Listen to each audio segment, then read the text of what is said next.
लोकमान्य टिळकांची आज 103वी पुण्यतिथी आहे. देशाला अनेक महानायक देण्याच्या महाराष्ट्राच्या भूमीला मी कोटी कोटी वंदन करते.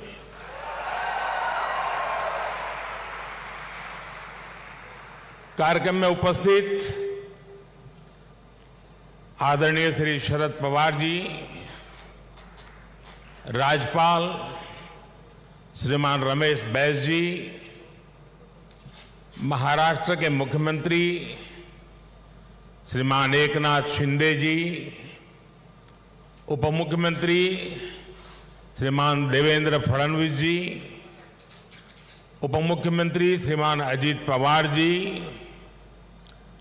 ट्रस्ट के अध्यक्ष श्रीमान दीपक तिलक जी, पूर्व मुख्यमंत्री मेरे मित्र श्रीमान सुशील कुमार शिंदे जी, तिलक परिवार के सभी सम्मानित सदस्यगण एवं उपस्थित भाई और बहनों, आज का ये दिन मेरे लिए बहुत अहम है. मैं यहां आकर जितना उत्साहित हूं उतना ही भावुक भी हूं. आज हम सब के आदर्श और भारत के गौरव बाल गंगाधर तिलक जी की पुण्यतिथि है. साथ ही आज अन्ना भाऊ साठे जी की जन्म जयंती भी है. लोकमान्य तिलक जी तो हमारे स्वतंत्रता इतिहास के माथे के तिलक है.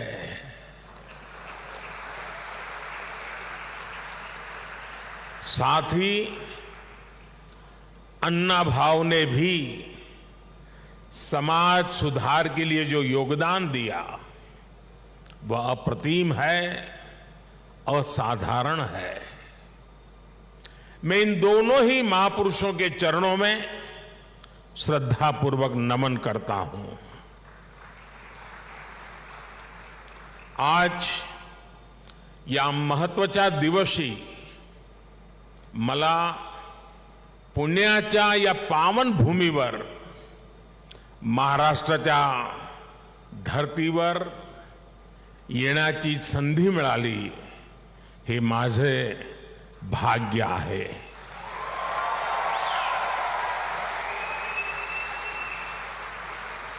ये पुण्यभूमि छत्रपति शिवाजी महाराज की धरती है.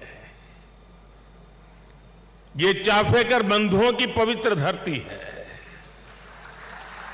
इस धरती से ज्योतिबा फुले, सावित्रीबाई फुले की प्रेरणाएं और आदर्श जुड़े हैं. अभी कुछ ही देर पहले मैंने दगड़ू सेठ मंदिर में गणपति जी का आशीर्वाद भी लिया. ये भी पुणे जिले के इतिहास का बड़ा दिलचस्प पहलू है. दगड़ू सेठ पहले व्यक्ति थे जो तिलक जी के आह्वान पर गणेश प्रतिमा की सार्वजनिक स्थापना में शामिल हुए थे. मैं इस धरती को प्रणाम करते हुए इन सभी महान विभूतियों को श्रद्धापूर्वक नमन करता हूं.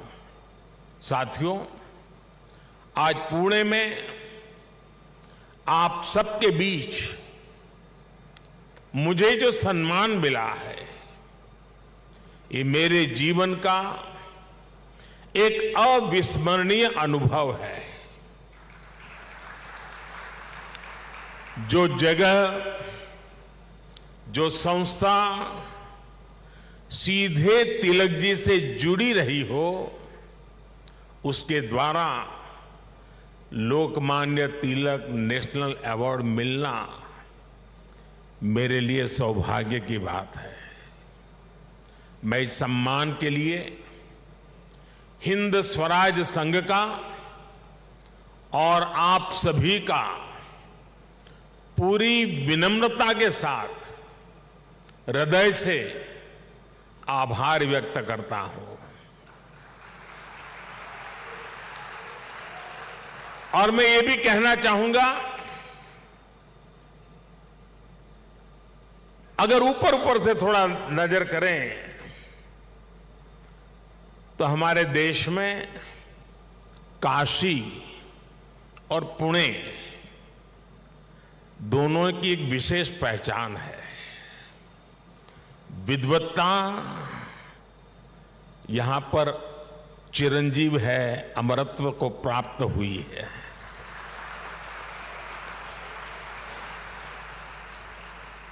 और जो पुणे नगरी विद्वत्ता की दूसरी पहचान हो, उस भूमि पे सम्मानित होना जीवन का इससे बड़ा कोई गर्व और संतोष की अनुभूति देने वाली घटना नहीं हो सकती है।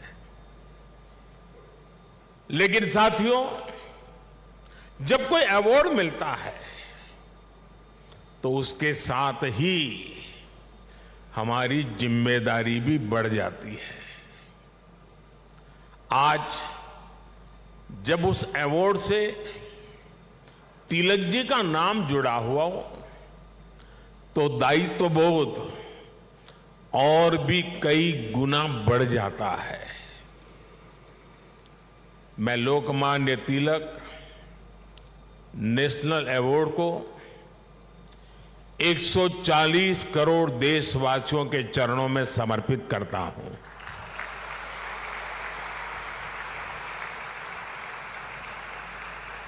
मैं देशवासियों को विश्वास भी दिलाता हूं कि उनकी सेवा में, उनकी आशाओं अपेक्षाओं की पूर्ति में कोई कोर कसर बाकी नहीं छोड़ूंगा। जिनके नाम में गंगाधर हो, उनके नाम पर मिले इस अवार्ड के साथ जो धनराशि मुझे दी गई है वो भी गंगा जी को समर्पित कर रहा हूं। मैंने पुरस्कार राशि नमामि गंगे परियोजना के लिए दान देने का निर्णय लिया है।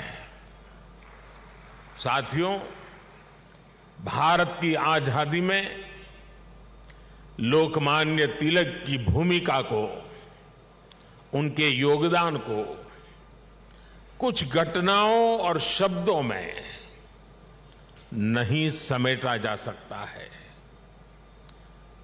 तिलक जी के समय और उनके बाद की स्वतंत्रता संग्राम से जुड़ी जो भी घटनाएं और आंदोलन हुए, उस दौर में जो भी क्रांतिकारी और नेता हुए, तिलक जी की छाप सब पर थी, हर जगह थी। इसलिए खुद अंग्रेजों को भी तिलक जी को the father of the Indian unrest कहना पड़ा था। तिलक जी ने भारत के स्वतंत्रता आंदोलन की पूरी दिशा ही बदल दी थी। जब अंग्रेज कहते थे कि भारतवासी देश चलाने के लायक नहीं है, तब लोकमान्य तिलक ने कहा कि स्वराज्य हमारा जन्मसिद्ध अधिकार है। अंग्रेजों ने धारणा बनाई थी कि भारत की आस्था, संस्कृति, मान्यताएं, ये सब पिछड़ेपन का प्रतीक है। लेकिन तिलक जी ने इसे भी गलत साबित किया। इसलिए भारत के जनमानस ने न केवल खुद आगे आकर तिलक जी को लोकमान्यता दी, बल्कि लोकमान्य का खिताब भी दिया। और जैसा अभी दीपक जी ने बताया, स्वयं महात्मा गांधी ने उन्हें आधुनिक भारत का निर्माता भी कहा। हम कल्पना कर सकते हैं कि तिलक जी का चिंतन कितना व्यापक रहा होगा, उनका विजन कितना दूरदर्शी रहा होगा। साथियों, एक महान नेता वो होता है जो एक बड़े लक्ष्य के लिए न केवल खुद को समर्पित करता है, बल्कि उस लक्ष्य की प्राप्ति के लिए संस्थाएं और व्यवस्थाएं भी तैयार करता है। इसके लिए हमें सबको साथ लेकर आगे बढ़ना होता है, सबके विश्वास को आगे बढ़ाना होता है। लोकमान्य तिलक के जीवन में हमें ये सारी खूबियां दिखती हैं। उन्होंने अंग्रेजों ने जब उन्हें जेल में डाला, उन पर अत्याचार हुए, उन्होंने आजादी के लिए त्याग और बलिदान की पराकाष्ठा की, लेकिन साथ ही उन्होंने टीम स्पिरिट के, सहभाग और सहयोग के अनुकरणीय उदाहरण भी पेश किए। लाला लाजपत राय और बिपिन चंद्र पाल के साथ उनका विश्वास, उनकी आत्मीयता भारतीय स्वतंत्रता संग्राम का स्वर्णिम अध्याय है। आज भी जब बात होती है तो लाल बाल पाल के तीनों नाम एक त्रिशक्ति के रूप में याद किए जाते हैं। तिलक जी ने उस समय आजादी की आवाज को बुलंद करने के लिए पत्रकारिता और अखबार की अहमियत को भी समझा। अंग्रेजी में तिलक जी ने, जैसा शरद राव ने कहा, द मराठा साप्ताहिक शुरू किया। मराठी में गोपाल गणेश अगरकर और विष्णु शास्त्री चिपलुंकर जी के साथ मिलकर उन्होंने केसरी अखबार शुरू किया। 140 से भी ज्यादा समय से केसरी अनवरत आज भी महाराष्ट्र में छपता है, लोगों के बीच पढ़ा जाता है। ये इस बात का सबूत है कि तिलक जी ने कितनी मजबूत नींव पर संस्थाओं का निर्माण किया था। साथियों, संस्थाओं की तरह लोकमान्य तिलक ने परंपराओं को भी पोषित किया। उन्होंने समाज को जोड़ने के लिए सार्वजनिक गणपति महोत्सव की नींव डाली।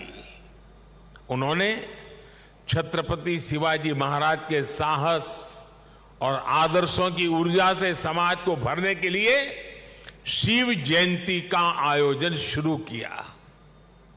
ये आयोजन भारत को सांस्कृतिक सूत्र में पिरोने के अभियान भी थे और इनमें पूर्ण स्वराज की संपूर्ण संकल्पना भी थी।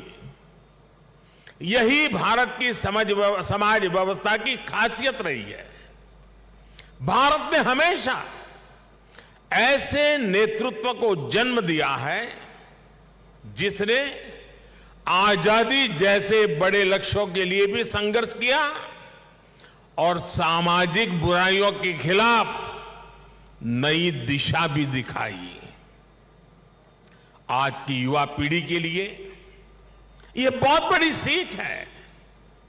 भाइयों और बहनों, लोकमान्य तिलक इस बात को भी जानते थे कि आजादी का आंदोलन हो या राष्ट्र निर्माण का मिशन, भविष्य की जिम्मेदारी हमेशा युवाओं के कंधों पर होती है। वो भारत के भविष्य के लिए शिक्षित और सक्षम युवाओं का निर्माण चाहते थे।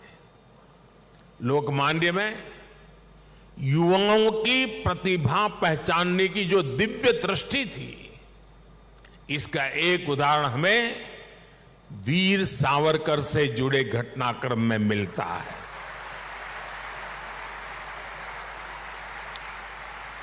उस समय सावरकर जी युवा थे। तिलक जी ने उनकी क्षमता को पहचाना। वो चाहते थे कि सावरकर बाहर जाकर अच्छी पढ़ाई करें और वापस आकर आजादी के लिए काम करें। ब्रिटेन में श्यामजी कृष्ण वर्मा ऐसे ही युवाओं को अवसर देने के लिए 2 स्कॉलरशिप चलाते थे। एक स्कॉलरशिप का नाम था छत्रपति शिवाजी स्कॉलरशिप और दूसरी स्कॉलरशिप का नाम था महाराणा प्रताप स्कॉलरशिप। वीर सावरकर के लिए तिलक जी ने श्यामजी कृष्ण वर्मा से सिफारिश की थी। इसका लाभ लेकर वो लंदन में बैरिस्टर बन सके। ऐसे कितने ही युवाओं को तिलक जी ने तैयार किया। पुणे में new English school, Deccan education society और फर्ग्यूसन कॉलेज जैसे संस्थानों, उसकी स्थापना उनके इसी विजन का हिस्सा है। इन संस्थाओं से ऐसे कितने ही युवा निकले जिन्होंने तिलक जी के मिशन को आगे बढ़ाया, राष्ट्र निर्माण में अपनी भूमिका निभाई। व्यवस्था निर्माण से संस्था निर्माण, संस्था निर्माण से व्यक्ति निर्माण और व्यक्ति निर्माण से राष्ट्र निर्माण, ये विजन राष्ट्र के भविष्य के लिए रोड मैप की तरह होता है। इसी रोड मैप को आज देश प्रभावी ढंग से फॉलो कर रहा है। साथियों, वैसे तो तिलक जी पूरे भारत के लोकमान्य नेता है, लेकिन जैसे पुणे और महाराष्ट्र के लोगों के लिए उनका एक अलग स्थान है, वैसा ही रिश्ता गुजरात के लोगों का भी उनके साथ है। मैं आज इस विशेष अवसर पर मैं उन बातों को भी याद कर रहा हूं। स्वतंत्रता संग्राम के समय वो करीब 1.5 महीने अहमदाबाद साबरमती जेल में रहे थे। इसके बाद 1916 में तिलक जी अहमदाबाद आए और आपको जानकर के खुशी होगी, उस समय जब अंग्रेजों की पूरी तरह जुल्म चलते थे, अहमदाबाद में तिलक जी के स्वागत में और उनको सुनने के लिए उस जमाने में 40,000 से ज्यादा लोग उनका स्वागत करने के लिए आए थे। और खुशी की बात यह है कि उनको सुनने के लिए उस समय ऑडियंस में सरदार वल्लभ भाई पटेल भी थे। उनके भाषण ने सरदार साहब के मन में एक अलग ही छाप छोड़ी। बाद में सरदार पटेल अहमदाबाद नगर पालिका के प्रेसिडेंट बने, म्युनिसिपैलिटी के प्रेसिडेंट बने। और आप देखिए उस समय के व्यक्तित्व की सोच कैसी होती थी। उन्होंने अहमदाबाद में तिलक जी की मूर्ति लगाने का फैसला किया। और सिर्फ मूर्ति लगाने का फैसला किया नहीं, उनके निर्णय में भी सरदार साहब की लौह पुरुष की पहचान मिलती है। सरदार साहब ने जो जगह चुनी वो जगह थी विक्टोरिया गार्डन। अंग्रेजों ने रानी विक्टोरिया की हीरक जयंती मनाने के लिए अहमदाबाद में 1897 में 1897 में विक्टोरिया गार्डन का निर्माण किया था। यानी ब्रिटिश महारानी के नाम पर बने पार्क में उनकी छाती पर सरदार पटेल ने इतने बड़े क्रांतिकारी लोकमान्य तिलक की मूर्ति लगाने का फैसला कर लिया।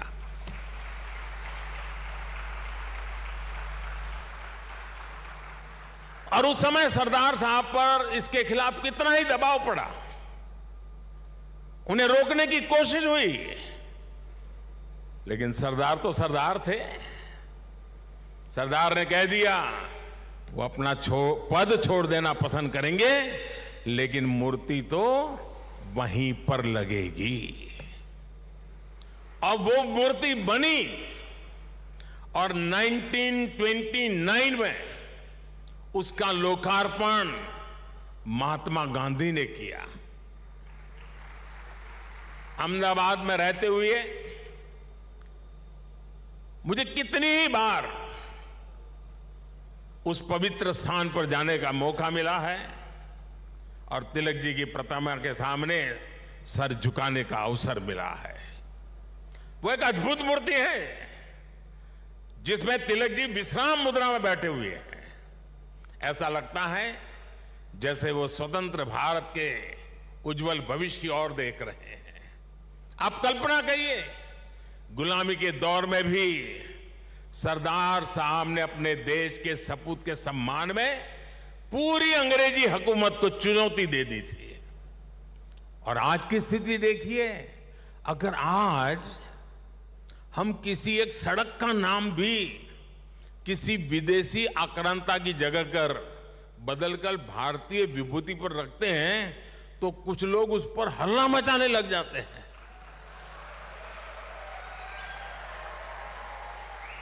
उनकी नींद खराब हो जाती है। साथियों, ऐसा कितना ही कुछ है जो हम लोकमान्य तिलक के जीवन से सीख सकते हैं। लोकमान्य तिलक गीता में निष्ठा रखने वाले व्यक्ति थे। वो गीता के कर्मयोग को जीने वाले व्यक्ति थे। अंग्रेजों ने उन्हें रोकने के लिए उन्हें भारत के दूर पूरब में मांडले की जेल में डाल दिया, लेकिन वहां भी तिलक जी ने गीता का अपना अध्ययन जारी रखा। उन्होंने देश को हर चुनौती से पार पाने के लिए गीता रहस्य के जरिए कर्मयोग की सहज समझ दी, कर्म की ताकत से परिचित करवाया। साथियों, बाल गंगाधर तिलक जी के व्यक्तित्व के एक और पहलू की तरफ मैं आज देश के युवा पीढ़ी का ध्यान आकर्षित करना चाहता हूं। तिलक जी की एक बड़ी विशेषता थी कि वो लोगों को खुद पर विश्वास करने के बड़े आग्रही थे और करना सिखाते थे। वो उन्हें आत्मविश्वास से भर देते थे। पिछली शताब्दी में जब लोगों के मन में ये बात बैठ गई थी कि भारत गुलामी की बेड़ियां नहीं तोड़ सकता, तिलक जी ने लोगों को आजादी का विश्वास दिया। उन्हें हमारे इतिहास पर विश्वास था, उन्हें हमारी संस्कृति पर विश्वास था, उन्हें अपने लोगों पर विश्वास था, उन्हें हमारे श्रमिकों उद्यमियों पर विश्वास था, उन्हें भारत के सामर्थ्य पर विश्वास था। भारत की बात आते ही कहा जाता था यहां के लोग ऐसे ही हैं, हमारा कुछ नहीं हो सकता। लेकिन तिलक जी ने हीन भावना के इस मिथक को तोड़ने का प्रयास किया, देश को उसके सामर्थ्य का विश्वास दिलाया। साथियों, अविश्वास के वातावरण में देश का विकास संभव नहीं होता। कल मैं देख रहा था, पुणे के ही एक सज्जन श्रीमान मनोज पोचाट जी ने मुझे एक ट्वीट किया है। उन्होंने मुझे 10 साल पहले की मेरी पुणे यात्रा को याद दिलाया है। उस समय जिस फर्ग्यूसन कॉलेज की तिलक जी ने स्थापना की थी, उसमें मैंने तब के भारत में ट्रस्ट डेफिसिट की बात की थी। अब मनोज जी ने मुझे आग्रह किया है कि मैं ट्रस्ट डेफिसिट से ट्रस्ट सरप्लस तक की देश की यात्रा के बारे में बात करूं। मैं मनोज जी का आभार व्यक्त करूंगा कि उन्होंने इस अहम विषय को उठाया है। भाइयों और बहनों, आज भारत में ट्रस्ट सरप्लस पॉलिसी में भी दिखाई देता है और देशवासियों के परिश्रम में भी झलकता है। बीते 9 वर्षों में भारत के लोगों ने बड़े बड़े बदलावों की नींव रखी, बड़े बड़े परिवर्तन करके दिखाए। आखिर कैसे भारत दुनिया की 5वीं सबसे बड़ी अर्थव्यवस्था बन गया? ये भारत के लोग ही हैं जिन्होंने ये करके दिखाया। आज देश हर क्षेत्र में अपने आप पर भरोसा कर रहा है और अपने नागरिकों पर भी भरोसा कर रहा है। कोरोना के संकट काल में भारत ने अपने वैज्ञानिकों पर विश्वास किया और उन्होंने मेड इन इंडिया वैक्सीन बनाकर दिखाई और पुणे ने भी उसमें बड़ी भूमिका निभाई। हम आत्मनिर्भर भारत की बात कर रहे हैं क्योंकि हमें विश्वास है कि भारत ये कर सकता है। हम देश के आम आदमी को बिना गारंटी का मुद्रा लोन दे रहे हैं क्योंकि हमें उसकी ईमानदारी पर, उसकी कर्तव्य शक्ति पर विश्वास है। पहले छोटे छोटे कामों के लिए आम लोगों को परेशान होना पड़ता था। आज ज्यादातर काम मोबाइल पर एक क्लिक पर हो रहे हैं। कागजों को अटैच करने के लिए आपके अपने हस्ताक्षर पर भी आज सरकार विश्वास कर रही है। इससे देश में एक अलग माहौल बन रहा है, एक सकारात्मक वातावरण तैयार हो रहा है और हम देख रहे हैं कि विश्वास से भरे हुए देश के लोग देश के विकास के लिए कैसे खुद आगे बढ़कर काम कर रहे हैं। स्वच्छ भारत आंदोलन को इस जन विश्वास ने ही जन आंदोलन में बदला। बेटी बचाओ बेटी पढ़ाओ अभियान को इस जन विश्वास ने ही जन आंदोलन में बदला।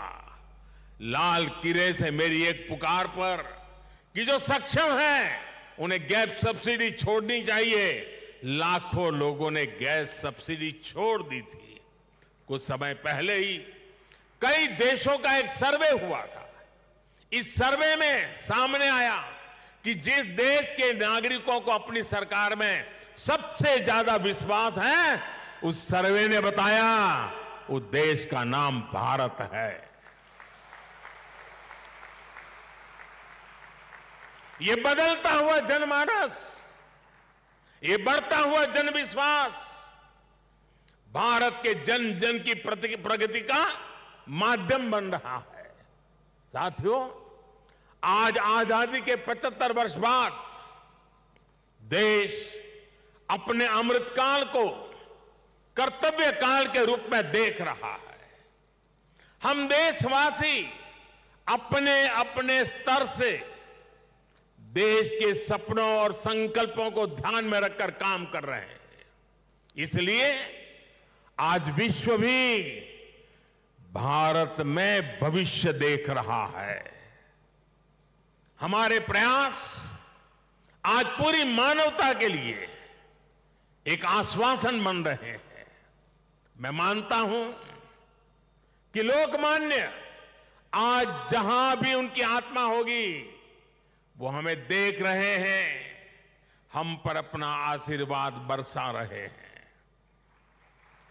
उनके आशीर्वाद से, उनके विचारों की ताकत से हम एक सशक्त और समृद्ध भारत के अपने सपने को जरूर साकार करेंगे।